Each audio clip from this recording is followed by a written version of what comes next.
आज आपल्याला नवीन टॉपिक सुरुवात करायचं आहे आणि नवीन टॉपिक असेल halogen derivatives of alkanes and arenes. Halogen derivatives of alkanes and arenes या टॉपिकचे बोर्ड क्वेश्चन्स आपल्याला सॉल्व करायचे आहेत. Halogen derivatives, halogen derivatives. तर या टॉपिकचं वेटेज आपण पाहिलं हे कोणासाठी असेल? It is 12th HSC board question bank solution आपणाला स्टडी करायचं आहे.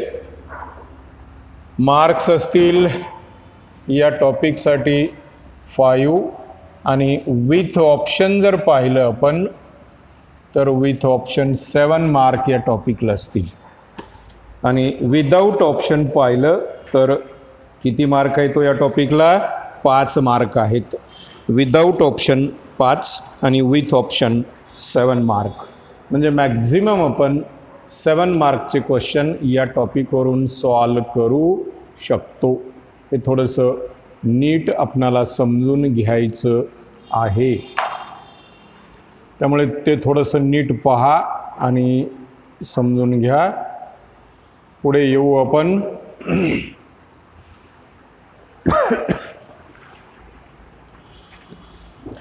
अगोदर पाहायचं आहे आपल्याला मल्टिपल चॉईस क्वेश्चन्स. पहिला पार्ट आहे यातला मल्टिपल चॉईस क्वेश्चन्स. थोडंसं व्यवस्थित ही क्वेश्चन बँक जर लक्ष दिलं आपण तर बोर्ड परीक्षेला निश्चित अडचण आपणाला येईल असं वाटत नाही. पहिलं आहे multiple choice questions. Multiple choice questions, multiple choice questions. They are for 1 mark. 1 मार्कासाठी असणारे हे क्वेश्चन्स असतील. यातला पहिला क्वेश्चन आहे बघा, 1 मार्कासाठीचा पहिला क्वेश्चन दिलेला आहे इथं. तो क्वेश्चन आपणाला नीट ऑब्झर्व करायचं आहे. पहा पहिला question. The type of mono halogen derivative in which halogen atom is bonded to sp3 hybridised carbon atom next to carbon carbon double bond. म्हणजेच कार्बन कार्बन डबल बॉन्ड जिथं जोडलाय त्या कार्बन ॲटम जो sp3 hybrid आहे या carbon ॲटमला halogen atom जोडलेला असेल तर त्या अल्किल हॅलाइडचा काय किंवा त्या हॅलोजन डेरिव्हेटिव्हचा मोनो हॅलोजन डेरिव्हेटिव्हचा टाईप कुठला असेल? That is the mono halogen derivatives in which halogen atom is bonded to sp3 hybridised carbon atom and next to carbon carbon double bond. म्हणजे या टाईपचा जो हॅलोजन डेरिव्हेटिव्ह असेल, पर्टिक्युलरली मोनो हॅलोजन डेरिव्हेटिव्ह असेल, तो कुठल्या टाईपचा असेल? पहिला अल्टरनेटिव्ह दिलाय अल्किल हॅलाइड, दुसरा दिलाय ॲलिलिक हॅलाइड, व्हिनिलिक हॅलाइड आणि बेन्झिलिक हॅलाइड. या टाईपच्या हॅलाइडला म्हटलं जातं ॲलिलिक हॅलाइड. क्वेश्चन नंबर 2 आहे aromatic electrophilic substitution with iodine can be carried out using aromatic electrophilic substitution. Aromatic electrophilic substitution with iodine can be carried out by using aromatic electrophilic substitution. कोणाचं? आयोडीनचं. आयोडीनचं aromatic substitution जर perform करायचं असेल तर त्यासाठी कोणाच्या प्रेझेन्सीमध्ये substitution can be carried out using, कोणाच्या प्रेझेन्सीमध्ये किंवा कोणाचा यूज करून आपण हे परफॉर्म करू शकू. 1 HNO3, second HCl, third HI आणि फोर्थ असेल H3PO4 आणि त्याचा आन्सर असेल HNO3. Next for the isomeric dihalobenzene. For the isomeric dihalobenzene म्हणजेच या टाईपचे डायहॅलोबेन्झीन असतील. इथे एक X असेल, इथे एक X असेल. म्हणजेच ऑर्थो, मेटा आणि पॅरा. मेल्टिंग पॉईंट ऑफ सगळ्यात जास्त मेल्टिंग पॉईंट कोणाचा असेल? मेल्टिंग पॉईंट विचारलंय आणि मेल्टिंग पॉईंट जर आपण पाहिला तर या टाईपचे जर कंपाऊंड्स आपण घेतले तर तिथं मेल्टिंग पॉईंट पाहत असताना कशावर पाहावं लागेल? Melting point depends upon packing of molecule. आणि पॅकिंग ऑफ मॉलिक्यूल कोणाचं जास्त असेल? ज्याचा मॉलिक्युलर साईज मोर रेग्युलर असेल त्याचा पॅकिंग, त्या मॉलिक्यूलची पॅकिंग कशी असेल? स्ट्रॉंग असेल. आणि त्यामुळं त्याचं आन्सर असेल para isomer is higher. Alternative पहिला दिलंय ortho isomer is higher, meta isomer is higher, तिसरा आहे पॅरा आयसोमर इज हायर आणि डी आहे ऑल हॅव नियरली सेम. पण याचा आन्सर असेल para isomer is higher. Next, optical activity of a molecule is associated with. मॉलिक्यूलची optical activity कशावर अवलंबून असेल? Plane polarised light, 3D structure of molecule, chiral molecule आणि सुपर इम्पोजेबल मिरर इमेजेस. हे कशावर डिपेंड असेल? 3D स्ट्रक्चर ऑफ मॉलिक्यूलवर depend असेल. Propane nitrile can be prepared by heating. Propane nitrile, propane nitrile म्हणजे काय हो?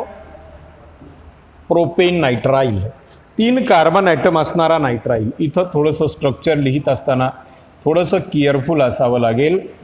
हा propane nitrile, not ethane nitrile. हा कोण असेल? प्रोपेन नायट्राइल असेल. Can be obtained by heating. याचं प्रिपरेशन करायचं आहे तर त्याला कोणासोबत हीट करावं लागेल बघा? CH3 CH2 Br प्लस काय लागेल? KCN लागेल. अल्कोहोलच्या प्रेझेन्सीमध्ये जर आपण हीट केलं तर इथून KBr मॉलिक्यूल बाजूला जाईल आणि मेन प्रॉडक्ट मिळेल CH3 CH2 CN plus potassium bromide and it is propane nitrile. म्हणून याचा आन्सर असेल ethyl bromide with alcoholic potassium cyanide. इथं निश्चित चुकतं कारण या सुरुवातीला या कंपाऊंडचा फॉर्म्युला लिहित असतानाच आपण चूक करून ठेवतो आणि त्यामुळं या टाईपच्या क्वेश्चनचं आन्सर चुकतं. त्यामुळं या कंपाऊंडचा फॉर्म्युला हा थोडासा व्यवस्थित पाहून घेणं गरजेचं आहे. Next, question number 6. The following will react faster by SN1 reaction mechanism. SN1 रिॲक्शनची रिॲक्टिव्हिटी कोणात जास्त असेल? SN1. आता SN1 आणि SN2 मध्ये माहिती असेल आपणाला. SN1चं कॅरेक्टरिस्टिक फीचर असेल फॉर्मेशन ऑफ कार्बोकॅटायन. पहिला अल्टरनेटिव्ह दिलं आहे 1 क्लोरोप्रोपेन, दुसरा 2 क्लोरोप्रोपेन, 2 क्लोरो 2 मिथिल प्रोपेन आणि क्लोरोइथेन. इथं प्रायमरी, सेकंडरी, टर्शरी दिलं आहे. त्यामुळं टर्शरी म्हणजेच 2 क्लोरो 2 मिथिल प्रोपेन या कंपाऊंडची रिॲक्टिव्हिटी सगळ्यात जास्त असेल. कारण हा 2 क्लोरो 2 मिथिल प्रोपेन म्हणजे कोणता कंपाऊंड आहे बघा? हा 2 chloro 2 methyl propane, 2 chloro 2 methyl propane. So it is tertiary butyl chloride. आणि टर्शरी अल्किल हॅलाइड असेल तर SN1 मध्ये त्याची रिॲक्टिव्हिटी जास्त असेल. कोणापेक्षा? प्रायमरी आणि सेकंडरीपेक्षा. नेक्स्ट क्वेश्चन आहे major product of the following reaction is. Major product of the following reaction is. आता इथं मेजर प्रॉडक्ट ऑफ रिॲक्शन कुठला असेल हो? बघा, major product of reaction CH3 CH2 MgBr, CH3 CH2 MgBr plus NH3. इथं अमोनियासोबत methyl magnesium हॅलाइडची reaction होऊन एक हायड्रोजन इकडे जोडला जाईल. प्रॉडक्ट मिळेल इथेन प्लस MgBr NH2 हा बाय प्रॉडक्ट असेल आणि हा असेल इथेन. आणि म्हणूनच इथं प्रॉडक्ट कुठला मिळेल? Ethane is the main product for this reaction. हे झाले आपले ऑब्जेक्टिव्ह किंवा मल्टिपल चॉईस क्वेश्चन्स. त्यानंतर पुढे आपल्याला स्टडी करायचं आहे बघा. याच्यामध्ये व्हेरी शॉर्ट क्वेश्चन जे 1 मार्कसाठी क्वेश्चन असेल. That is very short questions. Very short questions. Very short questions. Very short question that is for 1 mark. म्हणजे सिंगल लाईनमध्ये आन्सर आपल्याला द्यायचं आहे याचं. आणि त्यातला पहिला क्वेश्चन आहे, write the IUPAC name of the following. या कंपाऊंडचं IUPAC नाव लिहायचं आहे. बघा या कंपाऊंडचं IUPAC नाव काय लिहिता येईल. फंक्शनल ग्रुप इकडे आहे, म्हणजेच हा कंपाऊंड काय असेल हो, या इथं CH2 होतं.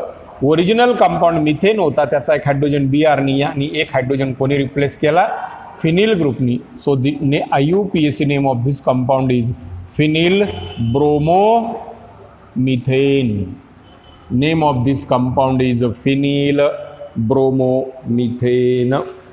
Phenyl bromomethane. Write the major product of the following reaction. या रिॲक्शनचा मेजर प्रॉडक्ट लिहायचं आहे. दुसरा क्वेश्चन आहे इथं, write the major product of this reaction. HBr.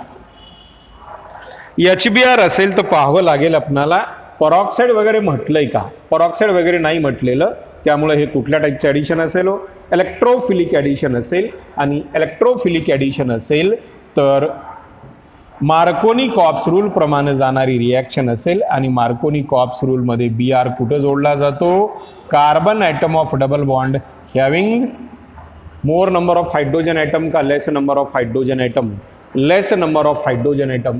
आणि हायड्रोजन कुठं जोडला जाईल, इथं. आणि हा मेजर प्रॉडक्ट असेल. It is the major product. आणि लिहायचंच असेल तर मायनर प्रॉडक्ट सुद्धा आपल्याला लिहिता येईल. आणि याचा मायनर प्रॉडक्ट असं असेल, इकडं H असेल आणि इकडं Br असेल. It is minor product. Next, write the correct decreasing order of boiling point. Write the correct decreasing order of boiling point. Boiling पॉइंटची करेक्ट डिक्रीजिंग ऑर्डर आपल्याला लिहायचं आहे. आणि बॉइलिंग पॉइंटची ऑर्डर कोणकोणत्या कंपाऊंडची लिहायचं आहे बघा. ब्रोमोमिथेन. ब्रोमोमिथेन. दुसरा कंपाऊंड कोण आहे हो, क्लोरोफॉर्म. तिसरा कंपाऊंड आहे डायब्रोमोमिथेन. डायब्रोमोमिथेन. आणि तिसरा कंपाऊंड आहे ब्रोमोफॉर्म. ब्रोमोफॉर्म. आता इथं जर आपण पाहिलं तर याची काय विचारलंय, correct decreasing order of boiling point. आता याची correct decreasing order of boiling point आपण जर पाहिली तर सगळ्यात जास्त बॉइलिंग पॉइंट कोणाचा असेल, ज्याचं मॉलिक्युलर मास सगळ्यात जास्त, त्याचा बॉइलिंग पॉइंट सगळ्यात जास्त असेल. म्हणजे ब्रोमोफॉर्मची व्हॅल्यू सगळ्यात जास्त असेल. त्याच्यानंतर कोण असेल हो, हा डायब्रोमोमिथेन असेल. That is a dibromomethane. त्याच्यानंतर असेल क्लोरोफॉर्म. आणि सगळ्यात कमी असेल bromomethane. That is a bromomethane. Next,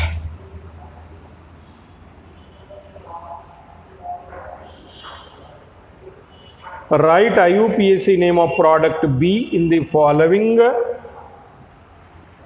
reaction sequence. या रिॲक्शन सिक्वेन्समधील काय पाहायचं बघा.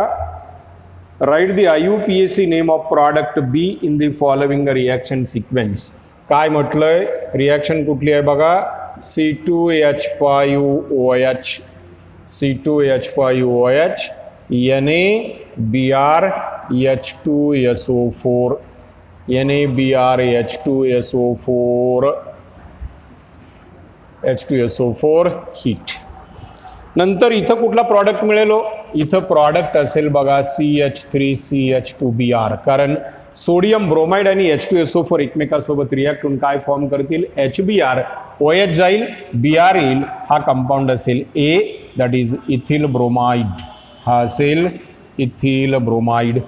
यालाच कोणासोबत रिॲक्ट केलंय, NaI आणि ॲसिटोनच्या प्रेझेन्सीमध्ये रिॲक्ट करायचं आहे.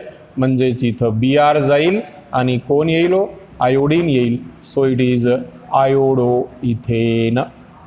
It is iodo ethane.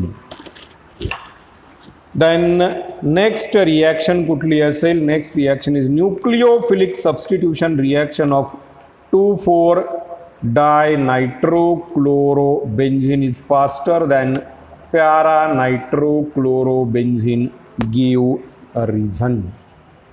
बघा याचं रिझन लिहायचंय. कोणाचं हो, कशाचं रिझन लिहायचंय बघा. Nucleophilic substitution SN reaction. कोणाची? SN reaction of 2,4 डायनायट्रोक्लोरोबेन्झिन.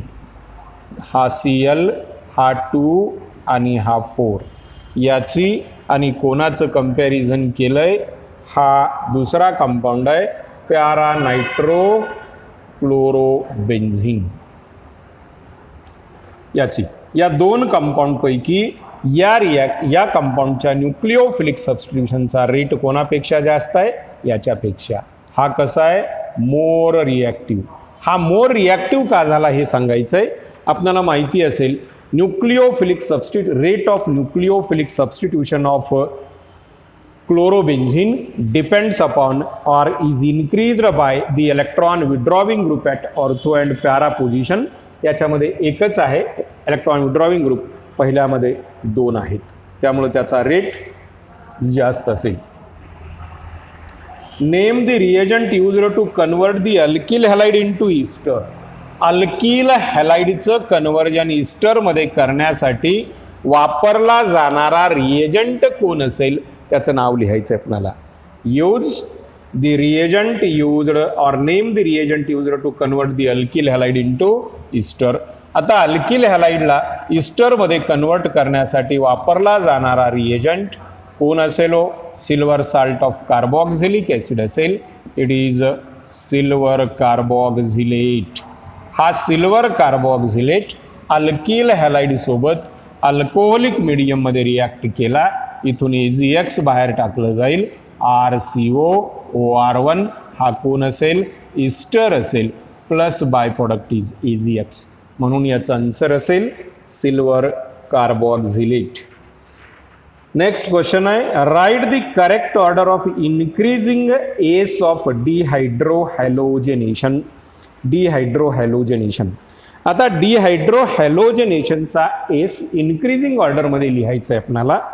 तर डिहायड्रोहॅलोजेनेशनचा रेट कोणाचा जास्त असेल? प्रायमरी, सेकंडरी का tertiary alkyl halide? Tertiary alkyl हॅलाइडचं डिहायड्रोहॅलोजेनेशन जास्त इझिली शक्य होईल. त्यानंतर कोणाचं? त्यानंतर सेकंडरी आणि त्यानंतर कोणाचं असेल? प्रायमरीचं असेल. विचारलंय काय? इन्क्रीजिंग एस, इन्क्रीजिंग म्हटलंय, त्यामुळं इन्क्रीजिंग ऑर्डर लिहायची असेल तर CH3 CH2 Cl हा ग्रेटर असेल कोणापेक्षा? CH3 Cl CH3 आणि हा कोणापेक्षा? हा CH3 CH3Cl. म्हणजे टर्शरीचा डिहायड्रो हॅलोजनेशनचा रेट सगळ्यात जास्त असेल. नेक्स्ट, आता 2 मार्कासाठीचे क्वेश्चन्स आपल्याला पाहायचंय. Short answer questions. कोण पाहायचंय? Short answer questions. Short answer questions. Short answer questions. Short answer question किती मार्कासाठी हो? 2 मार्कासाठी. तर 2 मार्कासाठी दिलेल्या क्वेश्चनमध्ये आपल्याला थोडंसं इलॅबरेट करून आन्सर लिहावं लागेल. पहिला क्वेश्चन आहे त्यातला, explain aryl halides are less reactive than alkyl halide towards nucleophilic substitution. Aryl halide म्हणजेच या टाईपचा compound is less reactive. Less reactive कोणापेक्षा हो? अल्किल हॅलाइडपेक्षा. आता याची रिॲक्टिव्हिटी कोणाकडं? न्यूक्लिओफिलिक सबस्टिट्यूशन रिॲक्शनकडं याची रिॲक्टिव्हिटी त्याच्यापेक्षा कमी. काय?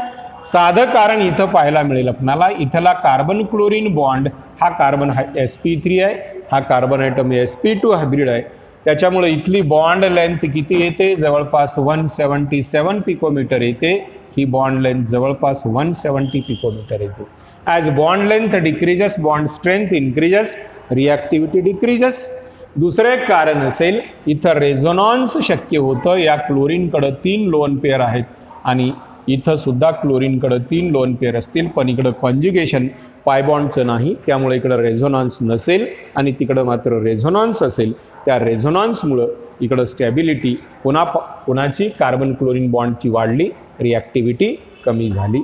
असे हे 2 कारणं त्याच्यासाठी आपल्याला लिहिता येतील. नेक्स्ट क्वेश्चन आहे, explain reaction of halo arenes with sodium metal. Halo ॲरिनची सोडियम मेटल सोबतची रिॲक्शन आपल्याला लिहायचं आहे. हॅलो ॲरिन सोडियम मेटल सोबत जर रिॲक्ट केला, त्याच रिॲक्शनमध्ये हॅलो ॲरिन, हे बघा हा hello ॲरिन chlorobenzene plus 2Na plus असाच हॅलो ॲरिन घेता येईल, त्याच्यामध्ये सुद्धा Cl असेल, सॉल्वंट असेल इथं ड्राय इथर, इथून 2 मॉलिक्युल्स ऑफ कोणाचे रिमूव्ह केले जातील, NaCl रिमूव्ह केले जातील आणि हे दोघं एकमेकाला जोडले जाऊन काय मिळेल, डायफिनिल नावाचा कंपाऊंड मिळेल. रिॲक्शनचं डिस्क्रिप्शन व्यवस्थित लिहिणं गरजेचं असेल आणि त्यातूनच आणखी काय लिहावं लागेल. रिॲक्शनचं नाव काय असेल, दिस रिॲक्शन इज कॉल्ड फिटिग रिॲक्शन. यालाच काय म्हणायचं आहे, फिटिग रिॲक्शन. क्वेश्चन नंबर 3 आहे, give reason. Though alkyl halides are moderately polar, they are insoluble in water. Alkyl halide moderately polar असून सुद्धा वॉटरमध्ये इनसोल्युबल असतात, त्याचं कारण काय सांगता येईल. There is no possibility of formation of hydrogen bonding by alkyl halides with water molecule. आणि दुसरं कारण असेल त्याचंच काय सांगता येईल, hydrophobic nature of carbon part. Hydrophobic nature of carbon part. Then explain the optical activity of two chlorobutane. 2-क्लोरोब्युटेनची optical activity आपणाला एक्सप्लेन करायचं आहे. एखाद्या कंपाऊंडची ऑप्टिकल ॲक्टिव्हिटी आपणाला एक्सप्लेन करायची असेल तर त्यामधील 1-2 पॉईंट मुख्य लिहिणं गरजेचं असेल. त्यातला पहिला पॉईंट असेल that compound should possess or presence of asymmetric, that is a chiral carbon. त्याच्यामध्ये कायरल कार्बन एसिमेट्रिक कार्बन आहे का पहा, and you know this carbon atom is chiral. हा कार्बन ॲटम कायरल आहे कारण तो वेगवेगळ्या 4 मोनोव्हॅलंट ॲटमला जोडला गेला आहे, त्यामुळे तो कार्बन ॲटम कायरल असेल आणि त्यामुळं हा कंपाऊंड ऑप्टिकली ॲक्टिव्ह असू शकतो. दुसरा पॉईंट सांगावं लागेल आपणाला, प्रेझेन्स ऑफ काय हो, non super imposable mirror image relationship. या कंपाऊंडचं जे ऑब्जेक्ट आणि इमेज असेल त्या दोघांमध्ये non super imposable mirror images आहेत का हे पाहावं लागेल. आता याचं ऑब्जेक्ट आणि इमेज जर पाहिलं आपण, इथं C2H5, इथं CH3Cl, इथं लिहू आपण त्यालाच, इथं असेल C2H5, इथं CH3H आणि Cl. आणि याचीच इमेज आपण जर घेतली तर ती इमेज आपणाला अशी दिसेल, दॅट इज Cl, H आणि CH3. याला ऑब्जेक्ट म्हणू, याला इमेज म्हणू. आणि हे दोघं एकमेकासोबत कसे असतील, सुपर इम्पोजेबल असतील आणि त्यातूनच ते दोन्ही मॉलिक्यूल कसे असू शकतील, ऑप्टिकली ॲक्टिव्ह. थर्ड पॉईंट लिहायचाच असेल तर ऑप्टिकल इनॅक्टिव्हिटी ऑफ रॅसेमिक मिक्सचरसुद्धा लिहिता येईल. ऑप्टिकल इनॅक्टिव्हिटी ऑफ रॅसेमिक मिक्सचर म्हणजेच या 2 कंपाऊंडचं यातला एक D फॉर्म असेल, दुसरा L फॉर्म असेल, या दोघांचं इक्विमोलार मिक्सचर म्हणजेच racemic mixture is optically inactive due to external compensation.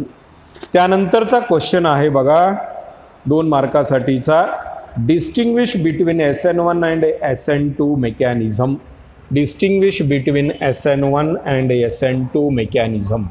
SN1 आणि SN2 मेकॅनिझममधील मुख्य फरक आपल्याला सांगता येईल. SN1 SN2 2 मार्काला आहे, याचा अर्थ कमीत कमी 4 पॉईंट आपल्याला लिहिणं आवश्यक असतील.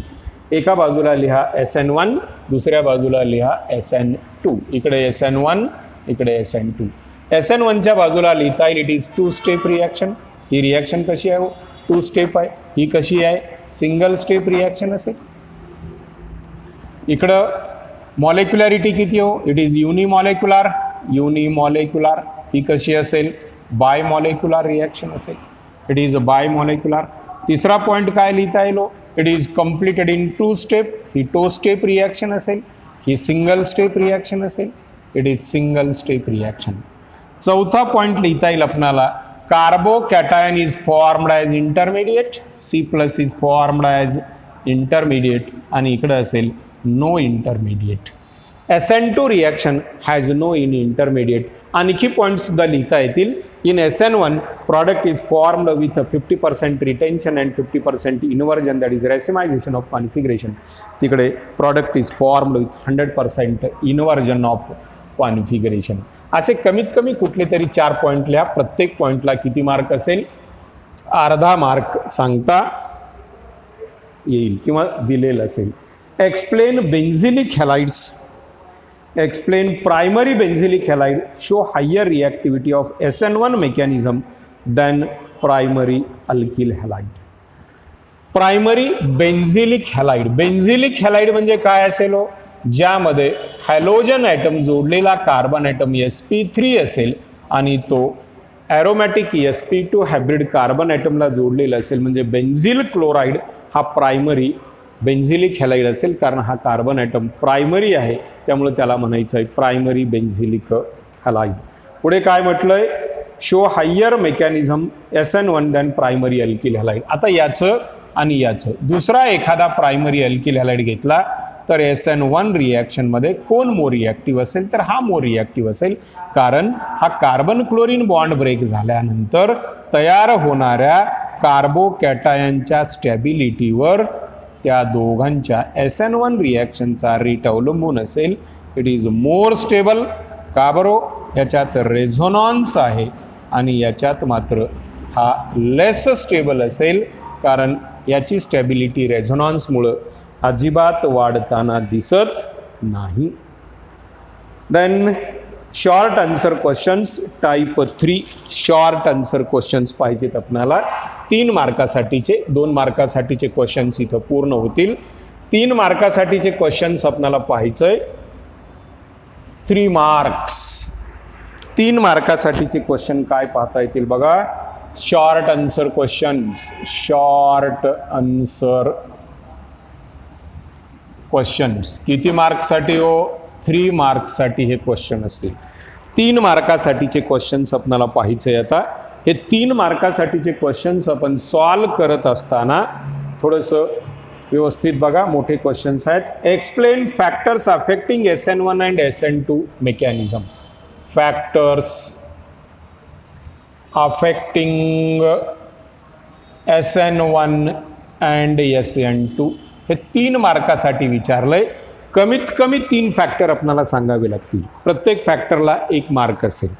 त्यातला पहिला फॅक्टर आपल्याला सांगता येईल. फर्स्ट फॅक्टर असेल नेचर ऑफ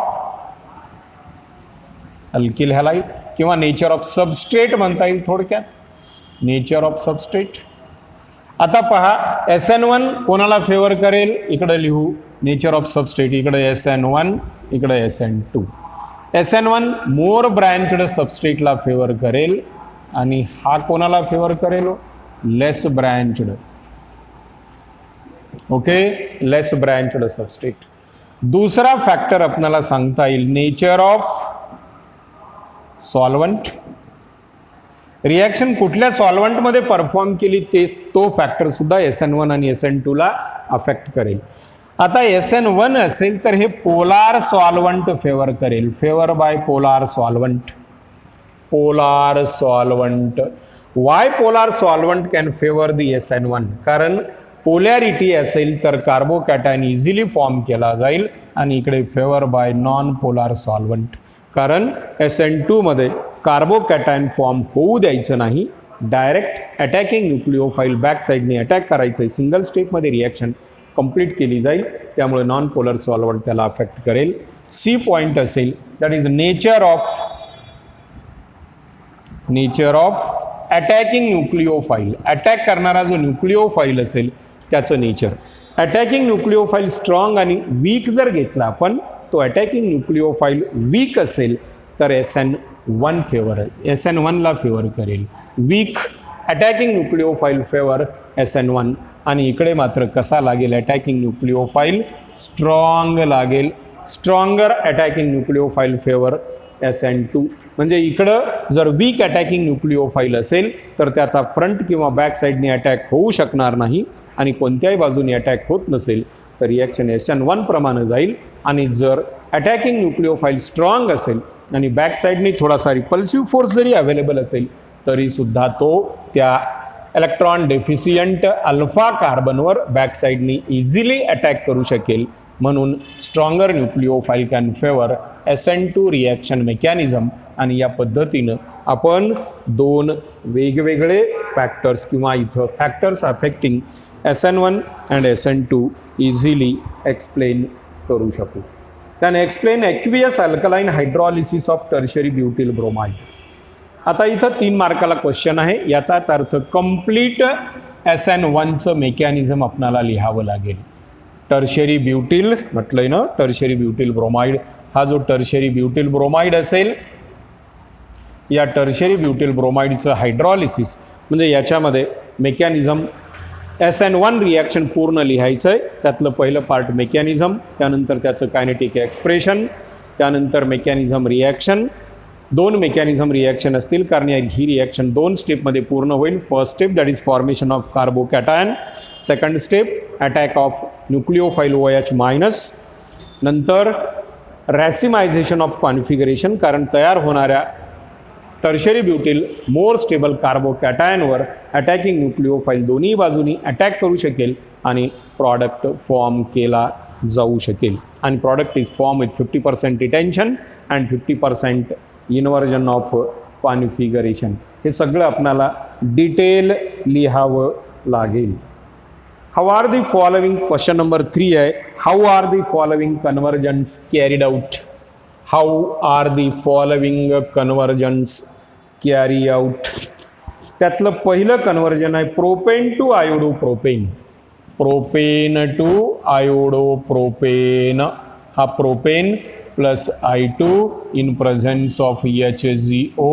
याचे 2 मॉलिक्यूल घ्या. इथं 2I2 लागेल. 2 molecules of CH3 CH2 CH2I. Propane to 1 propene म्हटलंय, not propane, propene propene propene sorry propene म्हटलंय. त्यामुळं प्रोपीनपासून काय पाहिजे हो, 1 iodo propane. Propene CH3 CH double bond CH2. अगोदर याचं हायड्रोजनेशन करून घ्या आणि हायड्रोजनेशन करून काय मिळेल, CH3 CH2 CH3 प्लस याला कोणासोबत रिॲक्ट करा, आयोडीन सोबत रिॲक्ट करा. In presence of HZO it will form CH3 CH2I. That is 1 iodo propane. Then propene to 2 nitro propane. Propene पासून काय मिळवायचं आहे, 2 नायट्रो प्रोपेन. याच्यापासूनच B दिलंय propene, that is CH3 CH double bond CH2 plus H2. त्याच्यापासून काय तयार होईल, हाच इथं निकेल कॅटॅलिस्ट सोबत हीट करावं लागेल आणि इथं याचं काय करायचं आहे हो, HNO3 कॉन्सन्ट्रेटेड सोबत जर हीट केलं तर प्रॉडक्ट मिळेल CH3NO2 CH3. That is 2 nitropropane. Benzene to biphenyl. बेन्झिनपासून बायफिनिल मिळवायचं आहे, त्यामुळं हा बेन्झिन याला कोणासोबत रिॲक्ट करा, Cl2 in presence of FeCl3. काय मिळेल, हा क्लोरोबेन्झिन आणि याला सोडियम मेटलसोबत ड्राय इथरच्या प्रेझेन्सीमध्ये जर रिॲक्ट केलं तर हा प्रॉडक्ट मिळताना दिसेल अँड दॅट इज बायफिनिल किंवा डायफिनिल. Okay. Then fourth question is what is the Grignard's reagent, how it is prepared and why are they prepared under anhydrous condition. पहिला त्यातला part what is Grignard's reagent. Alkyl magnesium halide or organometallic compounds of magnesium are called alkyl magnesium halides are called Grignard's reagent and these are the organometallic compounds of magnesium in which one valency of magnesium is satisfied by alkyl group and another by halide group. दुसरं, how is it prepared. याचं preparation simple वेनी करता येईल. RX plus MG dry ether product असेल RMgX. आणि तिसरा part आहे why anhydrous condition is to be maintained. During the preparation of Grignard's reagent we have to maintain total anhydrous condition. आणि total anhydrous condition maintain करण्यामागचं कारण असेल याच्यात water किंवा मॉइश्चर असेल तर हा कंपाऊंड H2O सोबत रिॲक्ट होऊन अल्केन प्लस MgXOH लगेच फॉर्म करेल. याचं डिकम्पोजिशन होईल आणि ते प्रिव्हेंट करण्यासाठी म्हणून तिथं वॉटर अवॉइड केलं जातं. Next write chemical equation indicating the action of following on bromobenzene. Bromobenzene सोबत खालील रिएजंटच्या रिॲक्शन आपणाला लिहायच्या आहेत. ब्रोमोबेन्झिन हा ब्रोमोबेन्झिन याला कोणासोबत रिॲक्ट केलंय बघा. पहिली रिॲक्शन आहे Al that is CH3COCl anhydrous. Simply कुठली रिॲक्शन आहे फ्रायडल क्रॅफ्ट्स असायलेशन असेल. इथंच Br आपण वर लिहिला तर रिॲक्शनचे प्रॉडक्ट लिहिणं थोडंसं सोपं जाईल. इथं दोन प्रॉडक्टचं मिक्सचर मिळेल COCH3 प्लस हा दुसरा प्रॉडक्ट असेल इथं Br असेल आणि इथं हा COCH3 मिळेल. दॅट इज ऑर्थोब्रोमोॲसिटोफिनोन आणि पॅराब्रोमोॲसिटोफिनोन. पॅराब्रोमोॲसिटोफिनोन हा कसा असेल. पॅराब्रोमोॲसिटोफिनोन इज कोण असेल तो मेजर प्रॉडक्ट असेल. इथंच याला कोणासोबत रिॲक्ट करायचं आहे फ्युमिंग H2SO4 सोबत. फ्युमिंग H2SO4 सोबत प्रॉडक्ट मिळेल SO3H आणि तसाच ऑर्थो प्रॉडक्टसुद्धा असेल SO3H. That is parabromosulphonic acid. Orthobromosulphonic acid हा पॅरा प्रॉडक्ट मेजर असेल आणि ऑर्थो प्रॉडक्ट मायनर असेल. आणि शेवटी नायट्रेशन परफॉर्म करायचं आहे. That is concentrated HNO3 and concentrated H2SO4. इथं सुद्धा तशीच रिॲक्शन असेल. एक Br इथं NO2 आणि असंच याच्यासोबत इथं सुद्धा Br आणि NO2 असेल. Para bromo nitrophenol that is bromo nitrobenzene ortho bromo nitrobenzene असे वेगवेगळे प्रॉडक्ट फॉर्म केले जातील. नेक्स्ट क्वेश्चन आहे an organic compound having molecular formula A formula C4H10O on treatment with phosphorus pentachloride give alkyl chloride. The alkyl chloride on treatment with बराच lengthy question आहे त्याला नीट आपण solve करून घेऊ. बघा काय होतंय. एक कंपाऊंड दिलंय त्याचा मॉलिक्युलर फॉर्म्युला दिलंय आपल्याला C4H10O आणि फॉस्फरस पेंटाक्लोराइड सोबत रिॲक्ट केल्यानंतर काय मिळतोय अल्किल क्लोराइड. याचाच अर्थ C4H10O अल्कोहोल असेल. Alkyl chloride on treatment with magnesium in presence of dry इथर gives a highly reactive compound तो Grignard's reagent असेल B.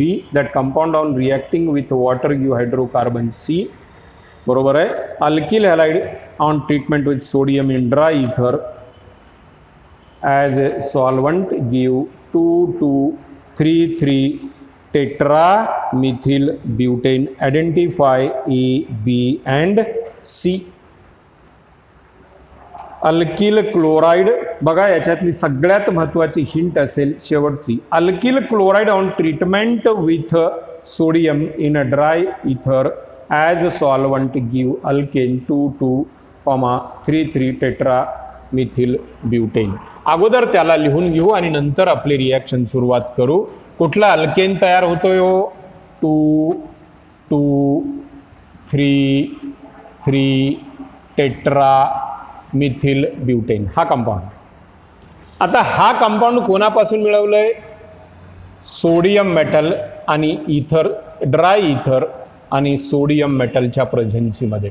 म्हणजेच इथं कुठला अल्किल हॅलाइड रिॲक्ट करावा लागेल हा वुड्स रिॲक्शनचा प्रॉडक्ट आहे. हा Cl plus 2Na plus Cl हा CH3 हा CH3 आणि हा CH3 हे दोन इथून कंबाईन होऊन हा कंपाऊंड फॉर्म केला जाईल. इट इज अ 2,2,3 टेट्रामिथिल ब्युटेन असेल हा. आता काय म्हणतंय, हा अल्किल हॅलाइड मिळते, कारण रिॲक्शन सुरुवात करण्यासाठीची ही सगळ्यात महत्त्वाची हिंट असेल. आपल्याला जो सुरुवातीला अल्कोहोल दिलंय, कोणता हो, C4H10O, हे 4 वेगवेगळे अल्कोहोल असू शकतील. That may be n butyl alcohol, isobutyl alcohol, tertiary butyl alcohol आणि सेकंडरी ब्युटिल अल्कोहोल. पण या टाईपचा अल्किल हॅलाइड तयार व्हायचा असेल तर हा अल्कोहोल कोणता असावा लागेल, टर्शरी ब्युटिल अल्कोहोल असावं लागेल. त्याला कोणासोबत रिॲक्ट केलंय, PCl5 सोबत रिॲक्ट केलं. याला PCl5 सोबत रिॲक्ट केल्यानंतर काय तयार होतंय बघा, when it react with PCl5, यालाच थोडंसं आपण मागे सरकून लिहू, आपोआप रिॲक्शन आणखी थोडीशी आपल्याला व्यवस्थित रिप्रेझेंट करता येईल. That is CH3CCH3CH3OH. हा कोण आहे हो, टर्शरी ब्युटिल अल्कोहोल. याला PCl5 सोबत रिॲक्ट केलं. When it is treated with PCl5 it will form CH3CCH3Cl. आता पुढे काय म्हणतंय बघा, हा कोण आहे, A. हा A असेल, इट इज A. हा कोण तयार झाला, टर्शरी ब्युटिल हा तयार होणारा alkyl chloride on treatment with magnesium in presence of dry ether form highly reactive compound B. याला कोणासोबत रिॲक्ट करायचं आहे, Mg सोबत. कंपाऊंड तयार झाला हा MgCl. हा कोण आहे, कॅपिटल B. त्यानंतर पुढचा कंपाऊंड बघा असेल बघा, react with water to give C. याला वॉटर सोबत रिॲक्ट केलं, याचं डिकम्पोजिशन होईल आणि कुठला प्रॉडक्ट मिळेल, CH3CH3. इट इज आयसोब्युटेन असेल. हा C कंपाऊंड असेल. आणि पुढे हे कुठून मिळवलं, ही सगळ्यात शेवटची लिंक अगोदर लिहिले आपण. It is the answer for this question. त्यानंतर 3 मार्काचे क्वेश्चन्स आपले पूर्ण झालेले आहेत. त्यानंतर पुढे यायचं आहे आपणाला लॉंग आन्सर क्वेश्चनकडं. That is questions for 4 mark. Long answer questions, long answer questions. आणि लॉंग आन्सर क्वेश्चन्समध्ये long answer questions for 4 marks. Questions for 4 marks. आता बघा, 4 मार्काच्या क्वेश्चनमध्ये पहिला क्वेश्चन आहे, write the equation for preparation of ethyl chloride using. Ethyl chloride prepare करायचं आहे आपणाला. कोणापासून, पहिली रिॲक्शन दिलंय हायड्रोजन हॅलाइड. हायड्रोजन हॅलाइड म्हणजेच HX. इथं काय घ्यावं लागेल, alcohol CH3CH2OH plus HX, HCl घ्या, HCl. इथं काय लागेल, अनहायड्रस ZnCl2. हीट, प्रॉडक्ट मिळेल CH3CH2Cl प्लस बाय प्रॉडक्ट असेल HCl. दुसरी रिॲक्शन कोणती आहे बघा, इथेन पासून प्रिपेअर करायचं आहे, CH3CH3Cl2. सनलाईट लागेल CH3CH2Cl plus by product HCl. Sorry, इथं बाय प्रॉडक्ट असेल water, that is H2O. Cl इकडे आला, OH आणि हे इकडे जोडलं गेलं. आणि तिसरा आहे थायोनिल क्लोराइड. थायोनिल क्लोराइड कोणासोबत वापरता येईल, अल्कोहोल सोबतच, CH3CH2OH plus SOCl2 in presence of solvent काय असेल, पायरिडीन. प्रॉडक्ट मिळेल CH3CH2Cl plus SO2 plus another by product is HCl. या प्रकारे इथिल क्लोराइड आपण या 3 कंपाऊंडपासून प्रिपेअर करू शकू. And which of these methods is preferred and Y.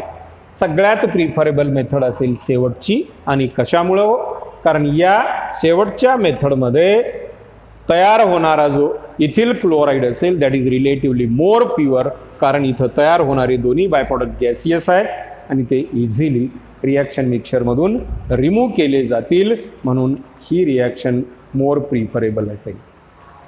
Next question आहे 4 मार्कासाठी, what is a dehydrohalogenation. What is a dehydrohalogenation. That is removal of hydrogen halide, that is HX from any alkyl halide to form unsaturated product, that is alkenes, is called dehydrohalogenation. त्यालाच म्हणायचं आहे डिहायड्रोहॅलोजेनेशन. पुढे लिहिलंय, state the rule for formation of preferred product of dehydrohalogenation. Predict all the alkenes that would be formed by dehydrohalogenation of following alkyl halide. आता डिहायड्रोहॅलोजेनेशन मध्ये preferred rule कोण असेल? Saytzeff's rule, SAYTZEFFS rule. What is Saytzeff's rule? Saytzeff's rule म्हणजे या टाईपचा rule असेल, during elimination reaction if there is choice for removal of beta hydrogen, हा alpha carbon, beta carbon, हा बीटा कार्बन, याला beta 1 म्हणू, याला बीटा 2 म्हणू. याला जर अल्कोहोलिक KOH सोबत आपण जर हीट केलं तर इथून एक HX मॉलिक्यूल जाऊ शकतो, इथून सुद्धा जाऊ शकतो आणि इथं दोन वेगवेगळे प्रॉडक्ट मिळतील. एक प्रॉडक्ट हा असेल आणि दुसरा प्रॉडक्ट हा असेल. जर बीटा 1 कार्बन ॲटमचा हायड्रोजन गेला तर हा प्रॉडक्ट मिळेल. It is a bute 1 ene, it is a minor product, it is a bute 2 ene, it is a major product. हा मेजर प्रॉडक्ट असेल आणि तो मायनर प्रॉडक्ट असेल, कारण हा मोर स्टेबल आहे आणि हा लेस स्टेबल आहे. It is more stable and it is less stable, कारण अकॉर्डिंग टू हायपर कॉन्ज्युगेशन याची स्टॅबिलिटी वाढलेली असेल. याच्यामध्ये हायपर कॉन्ज्युगेशन आहे पण पहिल्याच्या कंपॅरिझनमध्ये फार कमी असेल, त्याच्यामुळं हा रूल असेल. त्यानंतर पुढे काय म्हणतोय हो, 2-क्लोरो 2-मिथिल ब्युटेन, 2-क्लोरो 2-मिथिल ब्युटेन, 2-क्लोरो 2-मिथिल ब्युटेन या कंपाऊंडचं इथं आपणाला प्रॉडक्ट फॉर्मेशन लिहायचं आहे. 2-क्लोरो 2-मिथिल ब्युटेन एक्झाम्पल घेतलं आपण. आता बघा इथं प्रॉडक्ट कसा मिळेल. जर बीटा 1चा हायड्रोजन गेला तर प्रॉडक्ट मिळेल आपणाला हा. बीटा 2चा हायड्रोजन गेला तर आपणाला प्रॉडक्ट मिळेल कोणता? हा. आणि या दोन्ही प्रॉडक्ट पैकी मेजर प्रॉडक्ट कोण असेल? It is the major product and it is the minor product. It is the major product and it is the minor product.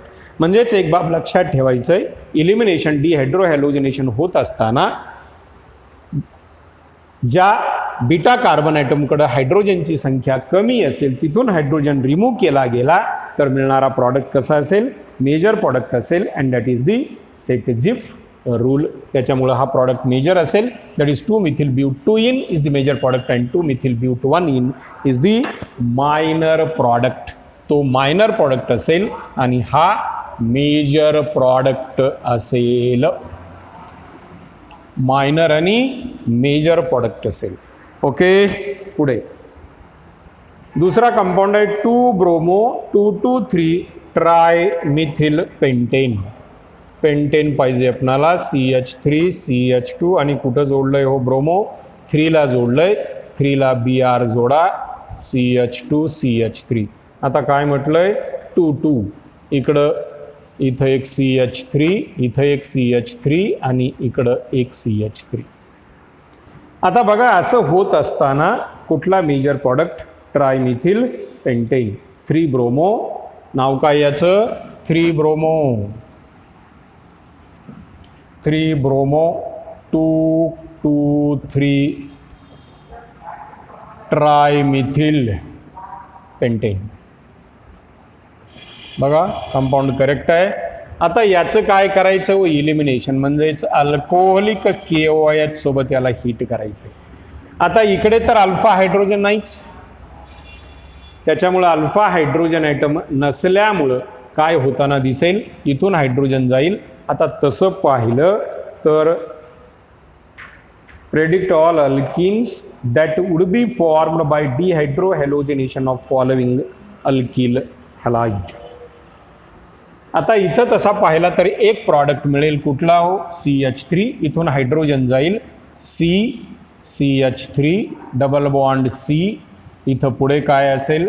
याला सॉरी, इथं वर H राहिलंय, इथं H. नंतर पुढे काय असेल हो? हा इथं असेल CH3, हा CH3, हा CH3. ओके, एक प्रॉडक्ट असेल. आता इथं थोडंसं आपण जर विचार केला, इथून Br गेला, या कार्बन ॲटमवर पॉझिटिव्ह चार्ज आला, तर इथं सेकंडरी कुठला मिळेल, कार्बोकॅटायन मिळेल. आणि तयार झालेला जो सेकंडरी कार्बोकॅटायन असेल त्याचंच आयसोमरायझेशन शक्य होऊ शकतं. आणि त्याचं आयसोमरायझेशन होऊन पुढे कोणकोणते प्रॉडक्ट मिळू शकतात बघा. हा तर एक मिळेलच, हा पहिला प्रॉडक्ट असेल. दुसरा, हा CH3 ग्रुप जर इथं आला तर मिथिल शिफ्ट होईल त्याचा. तो CH3 ग्रुप जर इकडे आला तर त्याचा मिथिल शिफ्ट होईल. आणि थोडंसं याला इकडे लिहितो मी. आता इथंच आणखी एक प्रॉडक्ट, एक दोन प्रॉडक्ट आपल्याला लिहिता येतील. समजा इथून Br गेला तर मिळणारा इंटरमिडिएट कसा असेल बघा. CH3 CH CH3 CH plus CCH3 CH3 CH3. हा कार्बोकॅटायन आहे, याच्यापेक्षा मोर स्टेबल कार्बोकॅटायन फॉर्म केला जाईल. कसा? By shifting this methyl carbanion. इथं CH, याला वर CH3 जोडलं, इथं C प्लस, हा CH3 आणि हा CH3. आता बघा, हा अल्फा कार्बन झाला, हा बीटा झाला, हा बीटा झाला. आणि इथून पुन्हा वेगवेगळे दोन प्रॉडक्ट मिळू शकतील. जर या बीटा 1चा हायड्रोजन गेला तर प्रॉडक्ट मिळेल CH3 CH CH3 CH CH3 CH3 double bond CH2. आणि जर बीटा 2चा गेला तर प्रॉडक्ट मिळेल बघा CH3 CH CH3 CH3 double bond. इथून हायड्रोजन गेला, इथं डबल बॉन्ड आला, C समोर CH3 खाली CH3. असे वेगवेगळे प्रॉडक्ट आपल्याला इथं फॉर्म होताना दिसतील. असे वेगवेगळे प्रॉडक्ट येतील. ओके, आणि हे सगळे ऑल पॉसिबल प्रॉडक्ट असतील. हा एक, हा दुसरा आणि हा तिसरा प्रॉडक्ट असेल. ओके, या पद्धतीनं आपण त्याला सॉल्व करू शकू. नेक्स्ट म्हणलंय, observe the following compounds and answer the questions given below. शक्यतः हा लास्ट क्वेश्चन आहे यातला. 4 मार्काचा हा शेवटचा क्वेश्चन आहे. बरेच मोठे क्वेश्चन्स आहेत, लेंदी क्वेश्चन्स आहेत, त्याला व्यवस्थित थोडंसं सॉल्व करणं गरजेचं आहे. Observe the following compound and answer given below. त्यातला पहिला कंपाऊंड दिलंय बघा, हा ब्रोमोबेन्झिन. आणि दुसरा कंपाऊंड दिलंय ethyl bromide CH3 CH2 Br. हा कंपाऊंड नंबर 1, हा कंपाऊंड नंबर 2. त्यात पहिला क्वेश्चन विचारलंय, identify the type of halides. Identify the type of halides. हा पहिला कोण आहे? It is aryl halide. हा कोण आहे? Alkyl halide. Explain the nature of CBr bond in both of these halide. हा बॉन्ड ऑलरेडी आपण एक्सप्लेन केल्यावर हा बॉन्ड वीक असेल, कारण हा sp3 हॅब्रिड कार्बन ॲटमला जोडलाय, इथला sp2 हॅब्रिड कार्बन ॲटमला जोडलाय. हा बॉन्ड 177 पिकोमीटरचा असेल, हा बॉन्ड 170 पिकोमीटरचा असेल. इकडे रेझोनान्स नसेल, इकडे रेझोनान्स असेल, त्यामुळे या बॉन्डची स्टॅबिलिटी जास्त असेल. हा बॉन्ड वीक असेल. नंतर पुढे काय विचारलंय बघा, which of these compounds will undergo aqueous hydrolysis readily. कोणाचा हायड्रॉलिसिस रेडिली होईल? याचा बॉन्ड स्ट्रॉंग आहे, त्यामुळे त्याचा हायड्रॉलिसिस इझिली होणार नाही, पण याचा हायड्रॉलिसिस मात्र इझिली होईल. Simply it is hydrolysed by using aqueous NaOH or KOH and small heat. Write the reactions support of your answer. आता या दोघांच्या रिॲक्शन लिहायचं आहे. म्हणजेच इथं याचं क्लोरोबेन्झिन प्लस याचं जर हायड्रॉलिसिस करायचं असेल तर फार स्ट्रॉंग कंडिशनमध्ये याचं हायड्रॉलिसिस करावं लागेल. H2O स्टीम घ्यावं लागेल इन प्रेझेन्स ऑफ SiO2 किंवा कॅल्शियम फॉस्फेट 698 केल्विनला जर याला हीट केलं तरच याचा फेनॉल म्हणजेच Cl is substituted by OH आणि न्यूक्लिओफिलिक सबस्टिट्यूशन होईल. पण हेच इथिल ब्रोमाइडचं Clच्या ऐवजी Br घेऊ आपण, बाय प्रॉडक्ट इज HBr. इथंच जर इथिल ब्रोमाइड घेतला CH3CH2Br, इथं सिंपल ॲक्वियस KOHच्या प्रेझेन्सीमध्ये हीट करून आपण ही रिॲक्शन परफॉर्म करू शकू. म्हणून ही रिॲक्शन मोस्ट इझी असेल, पण ही रिॲक्शन तेवढी इझी नसेल. आणि या पद्धतीनं आपण आज दुसरा टॉपिक पूर्ण केला आहे, दॅट इज हॅलोजन डेरिव्हेटिव्ज. थोडंसं व्यवस्थित पाहून घ्या. निश्चित प्रत्येक क्वेश्चन आपल्याला समजलेला असेल. थोडंसं व्हिडिओ स्लो फास्ट करून पाहून घ्या आणि त्यातले क्वेश्चन्स आपल्याला दररोज एक एक टॉपिक स्टडी करायचं आहे, ते करून घेऊ आपण. Okay, thanks.